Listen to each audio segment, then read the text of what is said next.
Esses são os órgãos, né, que compõem o aparelho reprodutor, e aqui mais algumas estruturas, né, que compõem eles. Então, aquilo que a gente fez inicialmente ali na aula. Aqui uma imagem só mostrando, então, né, essas estruturas fazem parte do aparelho reprodutor masculino. Então, aqui a gente tem o testículo, anexo ao testículo tem o epidídimo. Aí o epidídimo ele vai ter continuidade com o ducto deferente.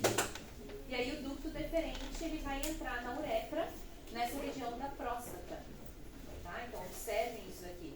O ducto deferente ele passa dorsal à bexiga e também dorsal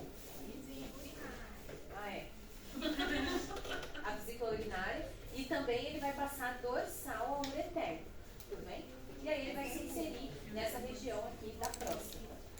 E aí, após a próstata, a gente tem a uretra, né? Então, isso aqui é tudo uretra, já aqui dentro, uretra. E aqui a gente tem o pênis. O pênis ele vai ter origem nessa região do arco isquiático, a gente já vai ver, do arco isquiático, onde tem dois músculos que ficam presos no arco isquiático. Lembra do osso coxal? Lembram do osso coxal? Lembram dos isquios? Lembram que os isquios formam um arco ali assim? Tem um acidente ósseo chamado de arco isquiático. Então, naquela região, quando a gente vai ver a figura, que tem origem, ele é a raiz do pênis, né? A origem dele. Aí vem o corpo do pênis e aqui a gente tem a glande. Então, esses são os órgãos, e aqui, né, como exemplo, o cachorro. Os testículos, eles têm essas funções que a gente já falou, né?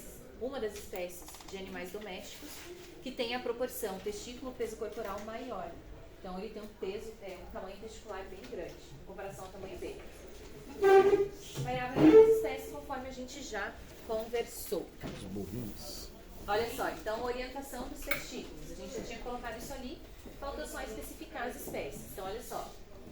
Orientação dos testículos, eles podem ser vertical, horizontal, ou ele pode ser inclinado.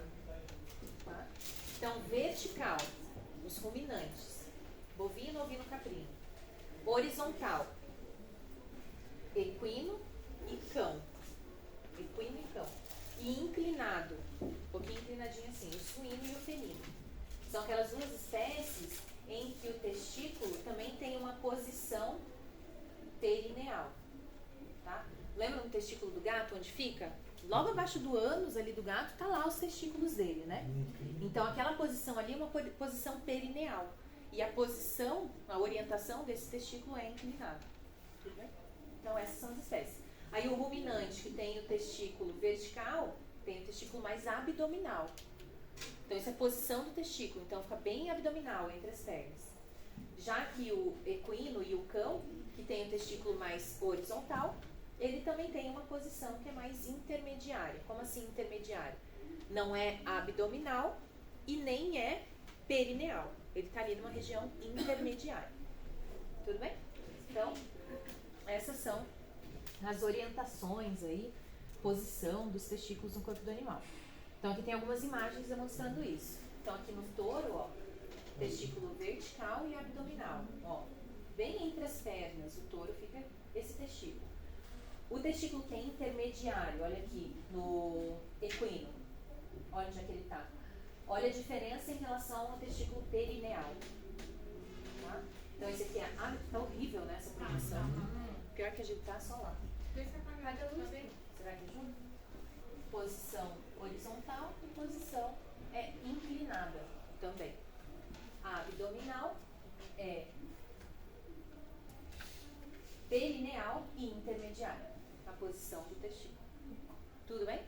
Então, aqui falando sobre essa posição testicular. Aí olha no cão e no gato como é diferente também.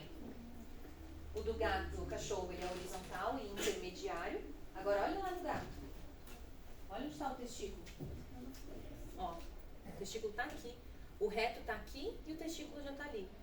E o pênis, ele fica também ventral ao testículo, só que fica voltado para o plano caudal, né? Diferente dos outros animais, que a glande do pênis está voltada em sentido cranial. Então, no gato é um pouquinho diferente. Só que, de qualquer forma, quando o gato vai copular, esse pênis, ele se movimenta em sentido abdominal e cranial, tá? Então, de qualquer forma, no momento da cópula, ele vai se movimentar. detalhe que eu quero que vocês observem aqui na figura. O que é esse órgão aqui, grandão aqui? Vesícula urinária, beleza. Daí a vesícula urinária termina na? Sim, mas como que é o nome desse ducto que passa aqui dentro da próstata? Uretra. Uretra. Passa aqui dentro, né? Agora olhem no gato. Olha onde está a próstata do gato. Uretra maior. Observaram? Então o gato ele tem uma uretra pré-prostática que é bem mais desenvolvida do que o cão. A uretra pré-prostática quase inexistente aqui, né? Enquanto aqui ela é bem grande. Porque o que tem de diferença aqui anatômica? É a posição da vesícula urinária. Então a vesícula urinária ela é mais cranial nos felinos do que nos caninos. Por isso que essa uretra pré-prostática ela é bem maior. São mais fáceis também de obstruir? É, mais ou menos. Daí aqui é por causa das estrangulações que vai sofrer, né? Passando dentro da próstata, a uretra fica mais fina. Na raiz do pênis, a uretra fica mais fina. Então, nesses pontos de estrangulamento do diâmetro da uretra, são os pontos onde pode acontecer obstrução. E na glande também. Na glande tem redução do diâmetro da uretra. No cão, a gente tem redução do diâmetro da uretra na próstata, na raiz, na origem do osso peniano e na glande.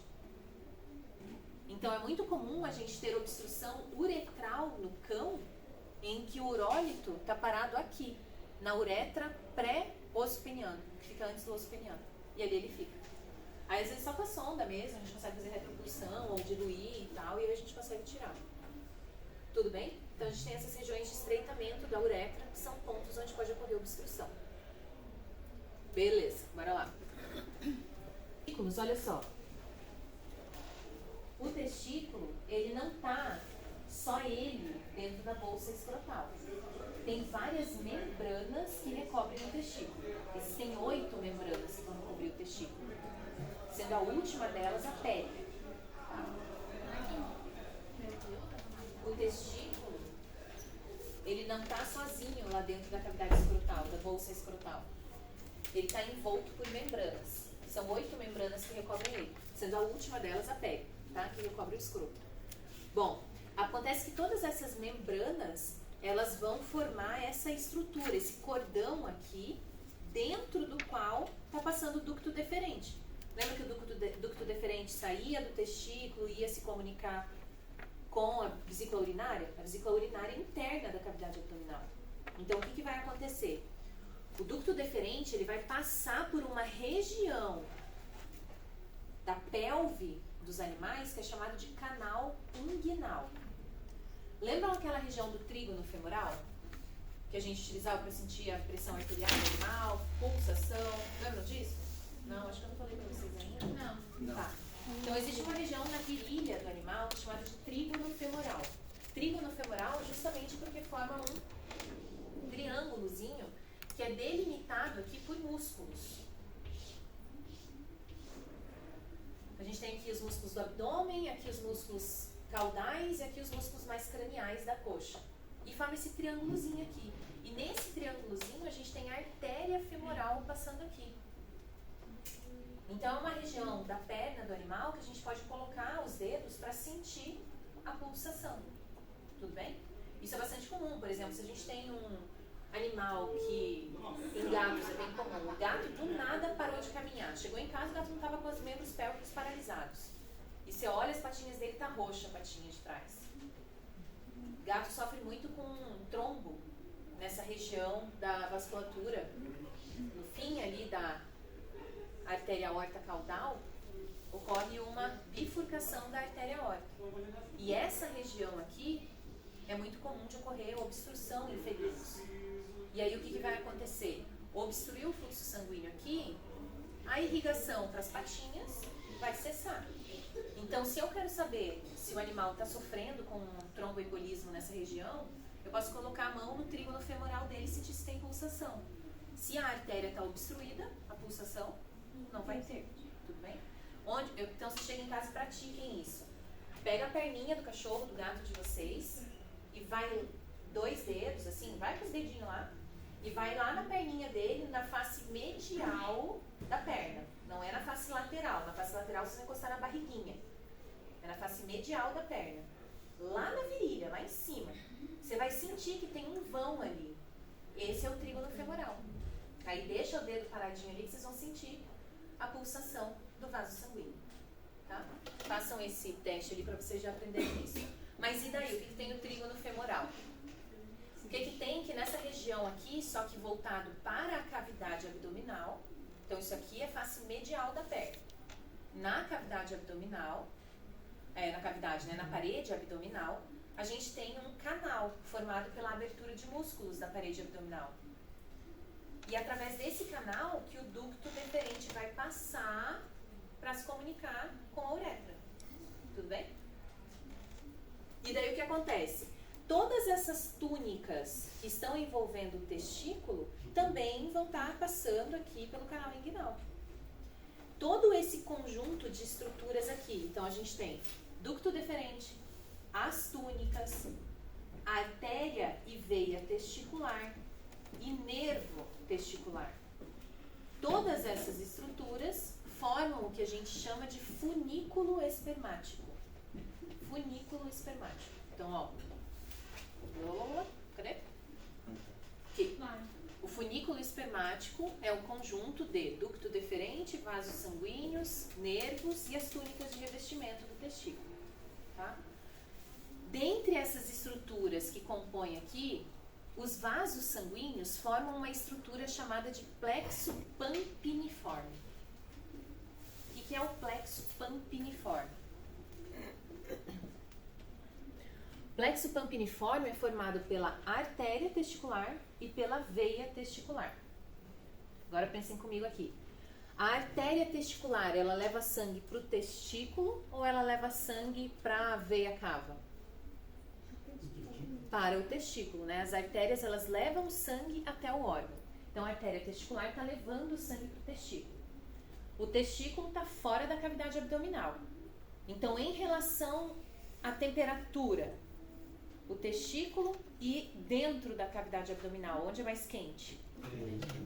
E essa artéria testicular, ela vem de dentro da cavidade abdominal. Ela é uma ramificação da artéria aorta. Então, ela vem de dentro da cavidade abdominal. Então, esse sangue que vai chegar no testículo está com uma temperatura mais quente, mais alta. Só que aí, olha o que acontece. A gente não tem as veias que estão se formando no testículo para trazer de volta esse sangue para a veia cava caudal? Esse sangue circulou no testículo, não circulou? Como que está a temperatura dele agora? Mais baixa. Aí, essas veias, ao invés de elas subirem retas e voltar lá para a veia cava, essas veias, elas se ramificam e se enrolam em torno da artéria. Qual que é a ideia? Esfriar, esquentar, né? Depende da referência que vocês estão falando. Então, a ideia é esfriar o sangue arterial e aquecer o sangue venoso que está voltando para dentro da cavidade. Deu para entender? Então, esse é mais um mecanismo de regulação da temperatura testicular. Primeiro mecanismo é descida testicular. Segundo mecanismo é plexo pampiniforme. E o terceiro mecanismo é o músculo cremaster. O que é o músculo cremaster? Lembra que eu falei que o testículo ele é envolto por 8 membranas? Vocês não precisam saber o nome de todas essas membranas, tá? A gente vai ver também lá na prática essas membranas. Vocês não precisam saber o nome de todas elas. Mas o que vocês precisam saber? Que dentre essas membranas,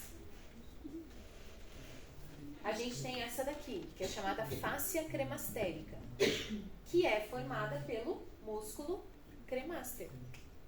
Lembra que a gente falou que o testículo ele vai ficar lá embaixo no verão e para cima no inverno? Por que isso vai acontecer? Devido à contração e o relaxamento do músculo cremaster. Então, o nosso sistema nervoso, de acordo com a temperatura ambiente, ele vai induzir contração ou relaxamento daquele músculo. E isso vai mudar a posição do testículo em relação à proximidade com a cavidade abdominal. Tudo bem? Então, olha só. Quando vocês forem fazer castração, vocês vão ter de macho, vocês vão ter bem essa sensação da quantidade de camadas que recobrem o testículo. Porque o que vocês vão fazer? Pra gente fazer castração de macho... Testículo. O que a gente vai fazer? A gente vai pegar o testículo do animal e a gente vai prensar, como se fosse estourar uma espinha. Vai prensar ele. Aí a gente vai pegar o bisturi e vai fazer incisão na pele. Quando você faz a incisão na pele, não vai sair já o testículo. Não, vai continuar tudo no mesmo lugar. Aí você vai pegar um dos testículos e vai pressionar mais ele. E aí você vai fazer a incisão sobre esse testículo. E aí você vai perceber que você vai fazer uma incisão levinha, vai abrir uma membrana. Daí você vai ver que vai abrir 2, 3, você vai ter que abrir 2, 3 e assim vai. Até que você vai chegar no testículo de fato. Aí você vai ver que o testículo ele vai saltar para fora daquelas membranas, porque você está pressionando ele. Aí ele vai saltar para fora. Aí sim você chegou no testículo. Aí você pega aquele testículo e traciona ele. Dá uma tracionada nele. Quando você traciona o testículo, o que você vai conseguir ver? O funículo espermático. Principalmente essa região aqui do plexo pampiniforme e do ducto deferente. Isso fica bem visível para vocês, tá? E aí é aqui que a gente vai fazer as incisões, as ligaduras para fazer a castração. Então quando a gente castra macho, a gente faz uma ligadura aqui e tudo isso daqui é removido. A bolsinha escrotal fica, né? A gente não mexe nela. Mas todo esse conteúdo ali é removido. Tudo bem? Então tá bom. Então, lembrem da face cremastérica ali regulando a altura desse testículo. Isso aqui a gente já falou da estrutura do testículo, beleza. Já falamos disso daqui também, ó. Células de Sertoli, células da linhagem espermatogênica. E fora do túbulo seminífero, as células de Leydig, que são produtoras de testosterona. Aqui a função dessas duas células principais que formam o testículo. O epidídimo. Então, sobre o testículo é isso. Falamos, né? Sobre a função dele, a estrutura dele, como ele é histologicamente organizado. E o epidídimo? O epidídimo, ele é esse órgão aqui. Ele é dividido, fica aderido à parede lateral do testículo. Ele é dividido em 3 porções, o epidídimo. Cabeça, corpo e cauda. A cabeça do epidídimo é a que se comunica com os túbulos seminíferos. Então, a primeira porção do epidídimo que recebe os espermatozoides é a cabeça. Aí tem o corpo e tem a cauda do epidídimo que vai se comunicar com o ducto deferente. Qual é a função do epidídimo? Então, o epidídimo ele faz armazenamento temporário desses espermatozoides previamente à ejaculação. Então, aqueles espermatozoides que saem no ejaculado, eles estavam armazenados lá no epidídimo. Beleza. Em que posição? Na cauda do epidídimo, tá? Então, a maioria dos espermatozoides maduros, eles estão acumulados aqui, nessa porção da cauda do epidídimo. E aí eles saem daqui através do ducto deferente. Aqueles espermatozoides que não são ejaculados e que ficam tempo demais no epidídimo, eles acabam ficando células velhas. E aí o que acontece? As células do epidídimo, elas têm uma adaptação da sua membrana plasmática. Lembra daquelas adaptações da membrana plasmática? Microvilosidades, cílios e estereocílios que a gente viu lá em Biocell? Essas células do epidídimo, elas têm estereocílios. O que são estereocílios? É uma projeção da membrana plasmática apical que forma como se fosse um dedo, assim, da membrana plasmática da célula. E essa projeção, ela vai ficar entremeada com os espermatozoides. Essa estrutura, ela não é móvel, ela vai sendo movimentada a Deus dará, conforme o movimento das células ali. Só que quando essa célula, ela entra em contato com uma célula velha, ela remove essa célula de circulação.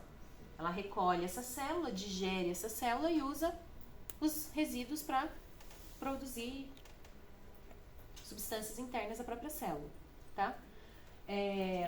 Essas células, elas também vão fazer manutenção desse líquido que está nutrindo os espermatozoides.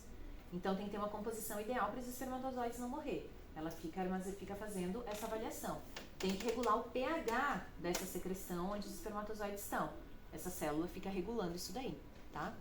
Então, os epidídimos, eles vão fazer, ó, o amadurecimento desses espermatozoides até o ponto que eles adquirem movimentação. Então, na cauda do epidídimo, esses espermatozoides já se movimentam. Armazenamento temporário, transporte, claro, do testículo para o ducto deferente, absorção de líquidos e células anormais, isso que a gente estava falando aqui, ou velhas, né? E secreção de nutrientes para que esses espermatozoides se mantenham vivos enquanto eles estão armazenados. Tudo bem? O epidídimo, ele está ligado com o testículo, essa porção da cauda do epidídimo, através de um ligamento, que é chamado de ligamento próprio do testículo. Daqui a pouco tem outras imagens que vão aparecer melhor. Então, isso aqui é a região da cabeça, corpo e cauda do epidídimo. E aí a cauda está ligada com o testículo através do ligamento próprio. E aqui sai o ducto deferente, então, que vai para o funículo espermático. O ducto deferente a gente já falou também. Então, o ducto deferente, ele precisa passar pelo canal inguinal, para chegar lá na cavidade abdominal. Ele vai se projetar dorsal aos ureteres, ó. Ducto deferente se projetando dorsal aos ureteres, e aí ele vai entrar na uretra, passando através da próstata. Quando a gente abre a uretra nessa região da próstata, imagina que a gente pegou esse tubinho, que é a uretra, e a gente abriu, bem na região da próstata. Como que é o aspecto dessa mucosa? Ela tem várias perfurações, né? Várias perfurações. Por que tem várias perfurações? Porque em torno dessa região aqui tem a próstata. E a próstata, ela produz parte do líquido seminal. Esse líquido precisa escorrer para dentro da uretra para entrar em contato com os espermatozoides. Então, essas perfurações, elas surgem, né, a partir da próstata e também a partir do ducto deferente. Aí tudo isso se mistura aqui na uretra e vai seguir o seu caminho. Tudo bem? Glândulas anexas ao aparelho reprodutor. Lembra que eu falei que tinham 4? Né? Então, a gente tem, olha o que são as glândulas ampulares. As glândulas ampulares, elas estão na porção final do ducto deferente. Tá vendo que está mais dilatado aqui? Essa dilatação é das glândulas ampulares. Tem a vesícula seminal. Tem a próstata e as glândulas bulbo-uretrais. Então, esse daqui, quem que é? É o garanhão. Então, o equino, ele tem todas as glândulas. E as glândulas são bem desenvolvidas. Já aqui, a gente tem o touro. O touro já tem todas as glândulas também, mas olha como elas são mais pouco desenvolvidas, né? Ou são menos desenvolvidas. Aqui, a gente tem o varrão. O varrão é o porco. O cachaço também, vocês podem ver, tá? Varrão, cachaço, porco inteiro. Então, ó, o porco já não tem glândula ampular, mas ele tem vesícula seminal, tem a próstata e tem uma glândula bulbo-uretral bem desenvolvida. E aqui, por último, o cão. Então, o cão tem glândula ampular e só a próstata. Não vou. Porco? O porco não tem as ampulares. Eu não vou cobrar de vocês essa diferenciação aqui, tá? Mas saibam que existe diferença entre as espécies. Não vou cobrar. Saibam que existe diferença entre as espécies. Onde que vai fazer diferença isso? Hã? Aí eu sorri, você está sendo filmado. Nossa, se eu quiser eu ponho, tá? Fica lá. Onde que isso aqui vai ser importante para vocês? Se vocês forem trabalhar com reprodução. Aí, se vocês forem trabalhar com reprodução, isso vocês têm que saber, claro. Porque daí, se forem trabalhar com reprodução, vocês vão trabalhar com reprodução de equino, assim, eu espero, né? Tipo, de uma espécie. Tá, de bovino, tá. Se vocês trabalharem com reprodução, aí vocês têm que saber, tá? Reprodução dá dinheiro pra caramba, cara. Tá? Bom, aqui são algumas características, né, dessas secreções que são produzidas. Então, assim, o animal, quando ele ejacula o sêmen. Do que o sêmen é composto? Espermatozoides, produzido pelo testículo, e o líquido seminal. O líquido seminal é produzido por todas essas glândulas. Aí depende de qual glândula, né, o animal tem. Para que serve esse líquido seminal? Então, ó, é meio nutritivo, meio de transporte para os espermatozoides e é um meio tampão para a regulação do pH ali dos espermatozoides, da solução onde eles estão. Tudo bem? Aqui, só a título de curiosidade, olha o volume de sêmen produzido por essas diferentes espécies. Vamos destacar aqui quem produz mais, né? Varrão, o cachaço. Em média, 200 ml de sêmen. Coisa pra caramba, né? 200 ml. Aí, em comparação aqui, ó. Carneiro. Olha a quantidade. 1 ml. Fraco. Gato. Mas aí a gente tem um tamanho bem menor, né? O gato. O gato vai produzir 500 microlitros de sêmen. É ridículo. É uma produção muito pequenininha, assim, sabe? Muito pequenininha. Então, aqui só pra vocês terem ideia aí do volume, né, de sêmen que é produzido por cada um desses animais.